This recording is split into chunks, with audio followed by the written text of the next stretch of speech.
Zee 24 तास एक पाऊल पुढे। नक्षलवाद गडचिरोलीत आणि नक्षल विरोधी बटालियनची स्थापना मात्र कोल्हापुरात होत असल्याचा या उरफाट्या प्रकार राज्याचे गृह खाते करते। या प्रकारावर गडचिरोलीतल्या बेरोजगार युवकांमध्ये तीव्र नाराजी आहे। राज्याचे गृहराज्यमंत्री सतेज पाटील यांनीच ही बटालियन पळवल्याचा आरोप त्यांच्यावर करण्यात येतोय। देशाच्या ज्या भागात नक्षल समस्येनं उग्र रूप धारण केलेलं आहे त्या भागात नक्षल विरोधी भारत राखीव बटालियनची स्थापना करण्याचं केंद्र सरकारनं ठरवलंय। महाराष्ट्रात अशा 3 राखीव बटालियन स्थापना करण्याची मंजुरी केंद्र सरकारकडून मिळाली आहे। त्यातील 2 बटालियन उभारण्याची प्रक्रिया सुरू झाली आहे। यातील एक गोंदियात तर दुसरी चक्क नक्षल समस्येचा मागमूस नसलेल्या कोल्हापूर इथं स्थापन होणार आहे।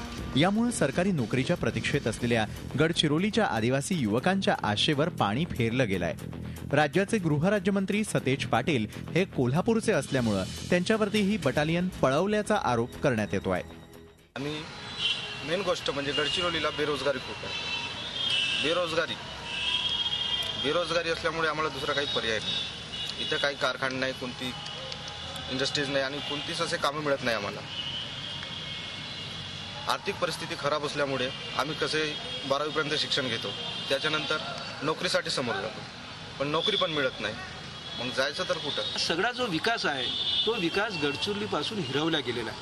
हा जर एवढा निधी जर गडचिरोली जिल्ह्यामध्ये जर मिळाला असता तर हे जे 765 सैनिक आहेत त्याच्यापैकी 400-500 मुलं आमच्या गडचिरोली जिल्ह्यातले लागले असते।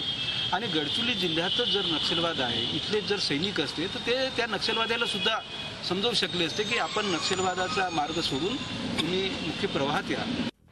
765 तरुणांची भरती या टप्प्यात होणार आहे। त्यासाठी लागणारी सुमारे 60 कोटी रुपयांची गुंतवणूकही गडचिरोली बाहेर जाणार आहे। नक्षल समस्या हे इथल्या जंगलाशी आणि आर्थिक बाबींशी, बेरोजगार हातांशी निगडीत असल्याचं अजून सरकारला कळलं नसल्याचं दिसून येत आहे। झी 24 ताससाठी आशिष अंबाडे, गडचिरोली। झी 24 तास एक पाऊल पुढे।